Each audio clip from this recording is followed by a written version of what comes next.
Kanino? Aiko'y natawis eh.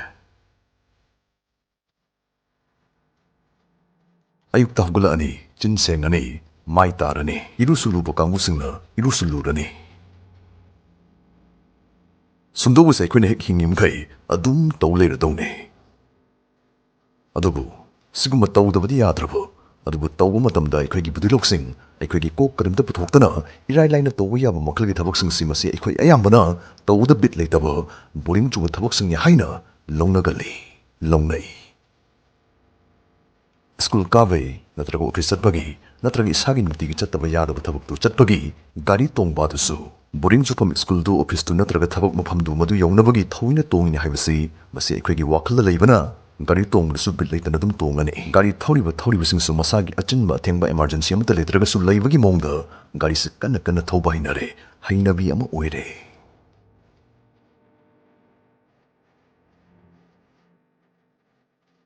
School do office da tabak mafamda tawrising do boring chuba phawbuna khudang gharida phaklang gharida bel tadaw kyang wali masi loidaw kyang wali achapot chawi matam do lunch time do mado kyang wali jano haina minute katada muk second katada muk ngahak leite yengnai ngari ba matam do lunch time do break time do mado yor akandana muk kidawe hotel do mitchil magadi midu yam thuna hang ki ba igi pal yam thuna tarak ba igi coffee do igi chanab do igi mangdi yam thuna thamak ba pamgane Janab du mangda thamak badai sor honboi honda boy chasilakani yam thuna kaido hongnaba thabak makha sa tharudringai class makha yaudringai phone do ngahak da sumet hongnaba notification set pa hongnaba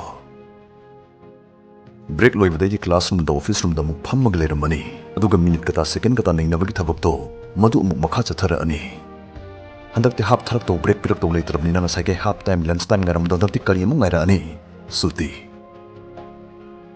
marak thal haina waru bigano Wait, Rangaiko. I give friend Amadi Mrs. Lai. Hi friend, I found a cool site for a bet then own 18,000 rupees in the game Aviator. I am sending you the link, check it out. Yes, I should license site for a bet platform dagi. Aviator game sanare. Adom su interest lai viragadi sige site sig link description dagi fangbigane. Masda adom gi first deposit 200% bonus fangbigane. Masi sanab da irai live instant withdrawal so daguma platform ni. I have it sanragu charke. Sign up tawraga 10,000 deposit tawda bonus ama fange. Aviator game da ina test tawkiwe strategy si masi karim nate ochi 2x oirapaga sigi case of stay da click da hobune. Kudamoina 5,000 bet tawjage. Plan paikhala e. Aigi winning slot tawnaba 2x odds da case out hit to hore. And yes, aigi bet se hojik double oire. Amuka try tawse. Amuka case out name. Oh, rupees 11,000 amuka hore. Yera plan se amutang start tawse. Odsing ngai se aduga guess up namase. Yeah, just 1 minute rupees 25,000 win the hore. Come the way. How's it rupees 25,000 withdraw to tawse. Ningsing view. For a bet again to what out on the thing naro. Aduna license site for a bet the sana view. Description link tagi sign up to view. Rupees 30,000 for exclusive bonus pang view. Aviator Nungaina enjoy to view. Good luck. Masai di wan ngari suti du tharak pudai di. Office matam lorak pudai di. Koi chat pai tong budadi yam nungai pai faw kiba chap manaba gari do handakti yam tong budan nungai tabai faw na tongaga yaw do leiraba yumdo nanghoudradi daba gum ngai ngamda yam thuna yaw haningba muk phawrani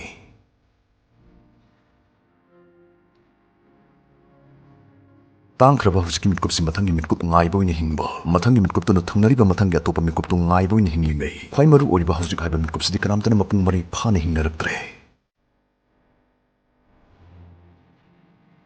yumi yora ani Chara wana madu ready de magdi fai leram dragadi madu thong thak buda thoina matam kai thok ningdabana kari asambi to yai kari thuna langba yai haina asambi to naba chakhum da ot pathi ba horani sel pai ba kangbu di phone da hello sibu chaklam bakery oi bero bro ai chicken chili amaga chicken fried rice amaga amda deliver to biro haike to ba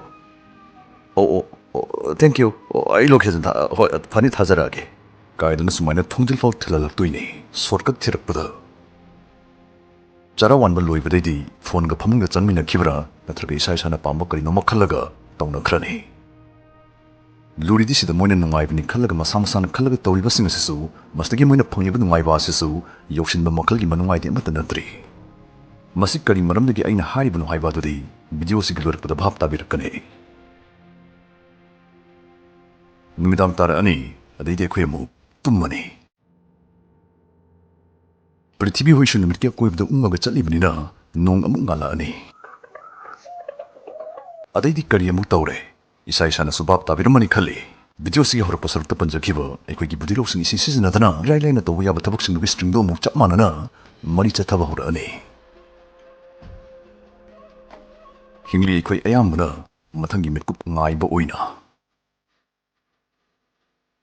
ꯉꯁꯤꯅ ꯍꯌꯦꯡꯒꯤꯗꯃꯛ ꯍꯌꯦꯡꯅ ꯍꯥꯡꯆꯤꯠꯀꯤꯗꯃꯛ ꯍꯥꯡꯆꯤꯠꯅ ꯃꯁꯦꯝꯒꯤꯗꯃꯛ ꯍꯤꯡꯂꯤꯕꯁꯤꯡ ꯅꯣꯏꯅ ꯄꯥꯝꯃꯤꯁꯤ ꯍꯤꯡꯕ ꯅꯠꯇꯦ ꯅꯣꯏꯅ ꯉꯥꯏꯔꯤꯁꯤ ꯑꯁꯦꯡꯕꯒꯤꯗꯤ ꯁꯤꯕꯅꯤ ꯅꯣꯏꯅ ꯄꯥꯝꯃꯤꯁꯤ ꯑꯁꯤꯕꯅꯤ ꯄꯨꯛꯅꯤꯡꯅ ꯍꯥꯟꯅꯒꯤ ꯍꯧꯈ꯭ꯔꯕ ꯃꯤꯠꯀꯨꯞꯁꯤꯡꯗ ꯑꯃꯨꯛ ꯇꯨꯡꯗ ꯂꯥꯛꯀꯗꯕ ꯃꯤꯠꯀꯨꯞꯁꯤꯡꯗ ꯑꯃꯨꯛ ꯂꯩꯔꯤꯉꯩ ꯍꯧꯖꯤꯛ ꯍꯥꯏꯕ ꯈ꯭ꯋꯥꯏꯗꯒꯤ ꯇꯥꯡꯕ ꯃꯤꯠꯀꯨꯞ ꯑꯁꯤꯗꯗꯤ ꯑꯩꯈꯣꯏ ꯑꯌꯥꯝꯕꯅ ꯂꯩꯅꯗ꯭ꯔꯦ ꯑꯗꯨꯅ ꯍꯥꯏꯅꯤꯡꯉꯛꯏ ꯑꯩꯈꯣꯏ ꯑꯌꯥꯝꯕ ꯂꯣꯏꯅ ꯁꯤꯔꯦ ꯍꯧꯖꯤꯛ ꯍꯤꯡꯗ꯭ꯔꯕ ꯃꯤꯗꯨꯕꯨ ꯑꯍꯤꯡꯕ ꯀꯧꯕ ꯌꯥꯕ꯭ꯔꯅꯦ ꯑꯗꯨꯗꯤ ꯊꯥꯏꯅ ꯂꯩꯈꯤꯗ꯭ꯔꯕ ꯑꯩꯒꯤ ꯏꯄꯨ ꯑꯃꯗꯤ ꯑꯩꯒꯤ ꯄꯣꯛꯂꯛꯀꯗꯕ ꯏꯆꯥꯗꯨꯒ ꯆꯞ ꯃꯥꯟꯅꯗ꯭ꯔꯣ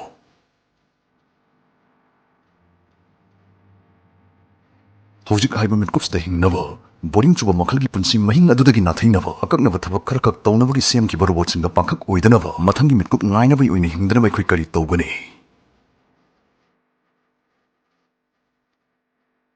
ꯌꯥꯍꯧꯔꯛꯄꯗꯤ ꯏꯔꯨꯖꯕꯒꯤ ꯆꯥꯏꯊꯕꯗ ꯇꯌꯤꯡ ꯇꯌꯤꯡ ꯏꯁꯤꯡ ꯃꯔꯤꯛ ꯃꯔꯤꯛꯁꯤꯡꯗꯨꯅ ꯅꯧꯟꯁꯥꯗ ꯃꯔꯤꯛ ꯃꯔꯤꯛ ꯆꯦꯟꯊꯔꯛꯄꯒꯤ ꯇꯦꯛꯈꯠꯅꯤꯡꯉꯥꯏ ꯑꯣꯏꯕ ꯏꯊꯤꯜꯗꯣ ꯅꯄꯨꯛꯅꯤꯡꯅ ꯃꯨꯟꯁꯜꯂꯨ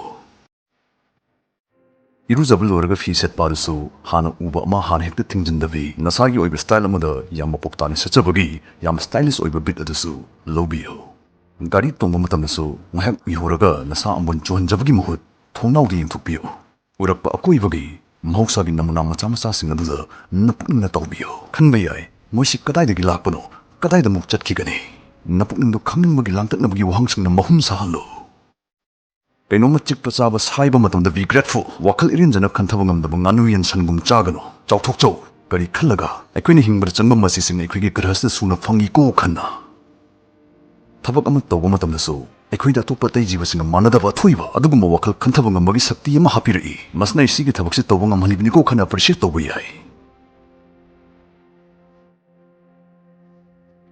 ꯑꯩꯈꯣꯏꯅ ꯁꯤꯡꯉꯒꯗꯤ ꯑꯩꯈꯣꯏꯅ ꯍꯤꯡꯂꯤꯉꯩ ꯃꯇꯝ ꯈꯔꯁꯤ ꯑꯩꯈꯣꯏꯒꯤ ꯋꯥꯈꯜꯁꯤ ꯃꯔꯤꯜ ꯆꯠꯍꯜꯂꯒ ꯌꯥꯝ ꯅꯨꯡꯉꯥꯏꯅ ꯍꯤꯡꯉꯝꯕ ꯌꯥꯏ ꯈꯛ ꯀꯥꯎꯒꯅꯨ ꯅꯣꯡꯃꯒꯤ ꯅꯨꯃꯤꯠꯇ ꯀꯔꯤ ꯌꯥꯎꯔꯤ ꯀꯔꯤ ꯀꯔꯤ ꯇꯧꯒꯅꯤ ꯑꯩ ꯉꯁꯤꯒꯤ ꯅꯨꯃꯤꯠꯁꯤ ꯀꯔꯤ ꯀꯔꯤ ꯇꯧꯗꯣꯏꯅꯣ ꯍꯥꯏꯕ ꯑꯗꯨꯅ ꯅꯠꯇꯦ ꯅꯪꯒꯤ ꯅꯣꯡꯃꯒꯤ ꯅꯨꯃꯤꯠꯇꯨ ꯅꯨꯡꯉꯥꯏꯍꯟꯗꯣꯏꯁꯤ ꯅꯪꯅ ꯇꯥꯏꯕꯪꯄꯥꯜ ꯑꯁꯤꯕꯨ ꯎꯕꯒꯤ ꯃꯑꯣꯡ ꯅꯪꯅ ꯀꯩꯅꯣꯝꯃ ꯇꯧꯖꯔꯤꯕꯗꯨ ꯃꯗꯨ ꯍꯛꯊꯦꯡꯅꯕꯒꯤ ꯃꯑꯣꯡ how we treat the moment how we experience ꯃꯅꯝ ꯅꯝꯅꯤꯡꯕ ꯒꯨꯂꯥꯞꯇꯨ ꯅꯪꯅ ꯃꯇꯧ ꯀꯔꯝꯅ ꯊꯥꯏ ꯍꯥꯏꯕꯁꯤꯗ ꯂꯩꯔꯦ ꯂꯣꯏꯁꯤꯜꯂꯛꯄꯁꯤꯗ ꯉꯁꯤꯗ ꯊꯦꯡꯅꯖꯕ ꯏꯆꯜ ꯑꯃꯒꯤ ꯌꯥꯝ ꯅꯨꯡꯉꯥꯏꯕ ꯌꯥꯝ ꯀꯥꯟꯅꯕ ꯌꯥꯝ ꯐꯖꯕ ꯆꯦꯅꯦꯜ ꯑꯃꯈꯛ ꯑꯩ ꯃꯌꯥꯝꯗ ꯈꯨꯗꯣꯜ ꯇꯝꯖꯔꯝꯒꯦ ꯁꯣꯏꯗꯅ ꯁꯕꯁꯀ꯭ꯔꯥꯏꯕ ꯇꯧꯁꯤꯟꯕꯤꯌꯨ ꯁ꯭ꯇꯦ ꯐꯦꯕ꯭ꯌꯨꯂꯁ ꯋꯤꯠ ꯗꯦꯜꯂꯤ ꯑꯩꯁꯨ subscribe ꯇꯧꯁꯤꯟꯖꯔꯦ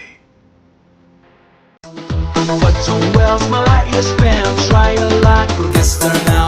Heads are best, cause in the games win. For the bad, for the bad, for the bad, for the bad, for the bad.